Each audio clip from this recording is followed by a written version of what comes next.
થોડોક રસ લેતા શીખીએ. આપણી સાથેના જે કંઈ લોકો છે એની અંદર રસ લેતા શીખીએ. એકવાર એક દાદા પોતાના સંતાન સાથે ક્રિકેટ રમતા હતા. મોટી ઉંમરના દાદા, બેટ પણ પકડતા ના ફાવે, છતાં પણ એ ક્રિકેટ રમતા હતા. એટલે તમારા જેવા કોઈ બુદ્ધિશાળી ત્યાંથી પસાર થતા હશે. એણે પૂછ્યું કે આ ઉંમરે પણ તમને ક્રિકેટ આટલું બધું ગમે છે? દાદા બહુ સરસ બોલ્યા કે મને ગમે છે એટલે ક્રિકેટ નથી રમતો, પણ મારા દીકરાને ગમે છે ને એટલે ક્રિકેટ રમું છું. આપણને ગમે એટલી જ ક્રિયા કરે એના સંબંધો સારા ન રહે. જેની સાથે રહો છો ને એને જેટલું ગમતું હોય ને એ બધું ઘણું કરવું પડે તો આપણા સંબંધો સારા રહે. તેમના અભ્યાસમાં રસ લઈએ, તેમની રમતમાં રસ લઈએ, તેમના કામમાં રસ લઈએ, એમના નામમાં રસ લઈએ અને એમને થોડોક સમય આપીએ. ડૉક્ટર તરીકે થોડોક આ ટફ ટાસ્ક છે, સમય આપવાનો અઘરું થતું જાય છે. ઇન્દ્રા નોઈ પેપ્સિકોલાની ચેરપર્સન છે. 2.25 લાખ કર્મચારીઓ એના હાથ નીચે કામ કરે છે અને વિશ્વની સફળ બાઈઓમાં અનેક વખત એનું નામ આવ્યું છે. એના ઇન્ટરવ્યૂમાં પત્રકારે પ્રશ્ન પૂછ્યો ત્યારે શું બોલે છે? હું રોજ મારા સંતાનોને એના અભ્યાસ માટે કે એના ઘડતર માટે સમય આપું છું. જો હું સમય ના આપું તો એક સફળ બિઝનેસમેન વુમન તરીકે સાબિત થઈ શકું, પણ એક સફળ માતા તરીકે નિષ્ફળ ગણાવું. હું સફળ માતા ન ગણાવું. આપણે પણ એક સફળ પિતા તરીકે, સફળ માતા તરીકે પરિવારના સભ્યોમાં રસ લેવાનો છે, સમય આપવાનો છે અને એને સ્નેહ આપવાનો છે. આપણા ઘરમાં કોઈક વાસણ ઉપરથી પડ્યું હોય અને પડતા વાસણનો અવાજ ક્યાં સુધી આવે? પડતા વાસણનો ખખડવાનો અવાજ ક્યાં સુધી આવે? જ્યાં સુધી એનો મોમેન્ટમ હશે ત્યાં સુધી આવશે. એને ખખડતું બંધ કરવું હોય તો શું કરવું પડે? પ્રેમથી ખાલી એક હાથ મૂકી દેશો ને તો પણ તરત અવાજ બંધ થઈ જશે. એમ આપણા ઘરમાં કે આપણા વર્તુળમાં કેટલાક માણસો બહુ ખખડે છે ને, અવાજ કરે છે. જરૂરિયાત છે થોડાક પ્રેમાળ સ્પર્શની. પ્રેમાળ સ્પર્શ. કોઈક માણસને વોમિટ થતી હોય ને પાછળ બેસીને શું કરે છે? હાથ ફેરવે છે. કેટલાક માણસો ઉલટી કરે છે. શું કરે છે? ઉલટી કરે છે. કહેતા આપણી ઉલટી વાતો કરે છે. ઉલટી એટલે પેલા સાથે હું નથી જોડતો. કેટલાક માણસો ઉલટી કરે છે, કહેતા આપણી ઉલટી વાતો કરે છે. જરૂરિયાત છે ખાલી એક પ્રેમાળ હાથ મૂકવાની, ઉલટી કરતા બંધ થઈ જશે. ઉલટી વાતો કરતા બંધ થઈ જશે. થોડોક પ્રયત્ન કરીએ, એનામાં થોડોક રસ લેતા શીખીએ. And second last 7th lesson, be open to offer. એના માટે થોડુંક ઘસાતા શીખીએ, એના માટે થોડોક પ્રયત્ન કરીએ. સિકંદર એકવાર પોતાની સેના સાથે પસાર થતા હતા. ઉનાળાનો સમય હતો, પાણીની સખત તરસ લાગી હતી. એ વખતે સિકંદરના સેનાપતિએ એના હેલ્મેટની અંદર પાણી ભરીને આપ્યું. સિકંદરે હેલ્મેટની અંદર પાણી જોયું અને પછી પ્રશ્ન પૂછ્યો, what for others? What for other soldiers? એટલે સેનાપતિએ મસ્તક નીચું કર્યું જવાબ આપ્યો, સર આટલું જ પાણી છે. હજુ જળ સંચય અભિયાનનો તો પ્રારંભ કર્યો છે, એટલે હાલ તો બધું મળશે નહીં. આટલું જ પાણી તમારા પૂરતું જ છે. અને સિકંદરે પોતાના હાથમાં જે બાઉલ જેવું હેટની અંદર પાણી ભરેલું આવ્યું હતું એ બધું જ પાણી રણપ્રદેશની અંદર નીચે નાખી દીધું અને બોલ્યા કે જ્યાં સુધી મારા સ્ટાફને પૂરતું પાણી ન મળે ત્યાં સુધી હું પાણી પી શકું નહીં.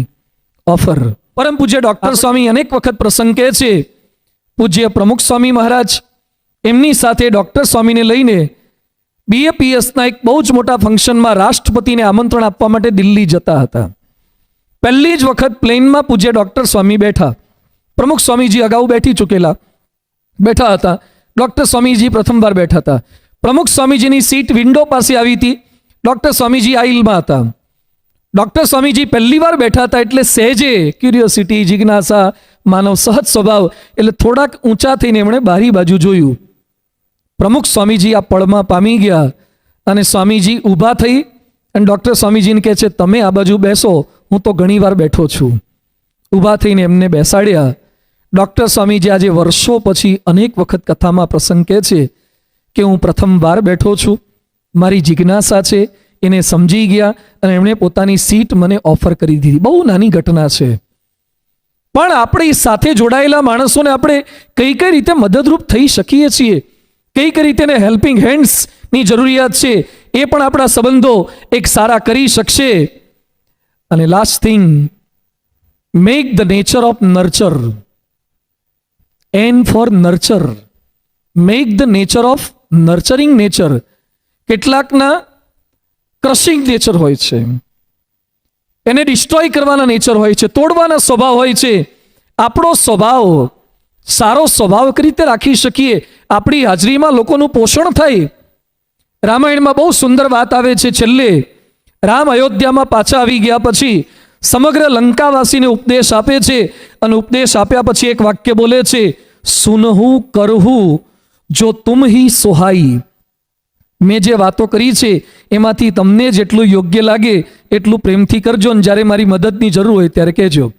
કૃષ્ણ ભગવાન આખી ભગવદ્ ગીતા બોલ્યા પછી અર્જુનને કહે છે, યથેચ્છસી તથા કુરુ. જેમ તારી ઈચ્છા હોય એમ તું કરજે. નર્ચર કરવાની રીત કેવી છે? પોષણ આપવાની રીત કેવી છે? તો આપણે આપણી પ્રેમમાં જ આપણા સંતાનોને, આપણા સ્ટાફને ફિટ કરવાનો પ્રયત્ન ન કરીએ. ક્યાંક કહેવાનું થાય તો કઈ રીતે કહેવું? હસીને કહેવું, સાચવીને કહેવું. હસીને કહેવું, સાચવીને કહેવું. કેટલાક લોકો પોતાના મિત્રો માટે અને સંબંધીઓ માટે શું માનતા હોય છે કે એને ક્યારે ખોટું નહીં લાગે. આ એક વાક્ય છે ને, હંમેશા ડિલીટ કરી દેવું. એને ક્યારે ખોટું નહીં લાગે.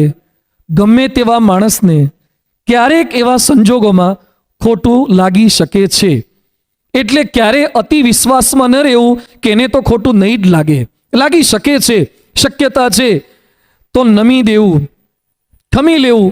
ક્યાંક નમી દેવાથી પ્રોબ્લેમ સોલ્વ થઈ જાય, ક્યાંક ખમી લેવાથી પ્રોબ્લેમ સોલ્વ થઈ જાય છે, ક્યાંક સાંભળી લેવાથી ને સંભાળી લેવાથી પ્રોબ્લેમ સોલ્વ થઈ જાય છે. સંભાળી લેવું, બાજી સંભાળી લેવી. સંબંધો બગડ્યા હોય, મેં ત્યાં પણ વાત કરી હતી, એકવાર પટેલ ને પટલાણી બે રીસાયા. પટેલ અને પટલાણી વચ્ચે અબોલા થયા, બોલે નહીં. કંઈક ઝઘડો થયો હશે અને બંને વટના માર્યા. પેલો કે એ ન બોલે તો આપણે શું કરવા બોલીએ, પટલાણી કે એ ન બોલે તો આપણે શું કરવા બોલીએ. રે ભેગા, રસોઈ કરે, પેલો કામ કરે, પણ બોલે નહીં.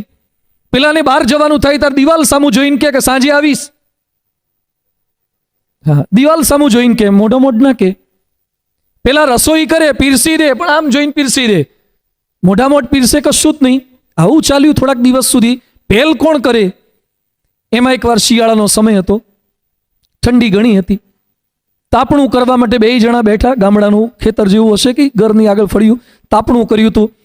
એમાં પટેલ પટલાણી બે બેઠા હતા. એમાં પટેલનું લેંગાનું નાડું, જૂના જમાનામાં હૂંથણા હોય ને, લાડી બહુ લાંબી હતી, અને નાડી લાંબી હતી ને એનો એક છેડો બાલ લટકતો હતો. એમાં તણખો, એક અંગારો પટેલના નાડાના છેડાને અડ્યો. અને પટલાણી આ જોઈ ગયા, આ હારું તકલીફ જેવું છે, અને પટેલને તકલીફ થશે, આ તો પ્રોબ્લેમ થઈ જશે. એટલે પટલાણીને ગુસ્સો તો હતો, રોષ તો બહુ હતો, રીસ પણ હતી. તોય બીજી બાજુ જોઈને બોલ્યા, આઈ જાણે માઈ જાણે પટેલ કા નાડા જલતા હે. બીજી બાજુ જોઈને બોલી ગયા કે પટેલ કા નાડા જલતા હે. એટલે પટેલે નાડું લીધું અને જમીન સાથે ઘસી નાખ્યું, ઓલવી નાખ્યું, અને પછી બીજી બાજુ જોઈને બોલ્યા કે લડતી હે ઝગડતી હે લેકિન ખ્યાલ અચ્છા રખતી હે. તે પાછું ગોઠવાઈ ગયું, સમાધાન થઈ ગયું. થશે, પ્રશ્નો તો આવે. અનેક પ્રકારના લીટા હોય છે. એક હવામાં લીટો. જો હું હવામાં લીટો કરું છું, લીટો કર્યો દેખાય છે, આને હવામાં લીટો કહેવાય. બીજો લીટો પાણીમાં લીટો, થોડુંક દેખાય પણ તરત પાણી પાછું એની જાતે ભેગું થઈ જાય. ત્રીજો લીટો લોટમાં લીટો. લોટ બાંધ્યા વગરનો લોટ હોય, કોરો લોટ, અને લીટો કરો તો લીટો રહે જ્યાં સુધી કોક આવીને ભેગો કરી દે અથવા પવન આવે તો લીટો પાછો ભૂસાઈ જાય. અને ચોથો લીટો છે લોઢામાં લીટો. જે ભૂસાઈ નહીં એને લોઢું ઓગાળવું જ પડે.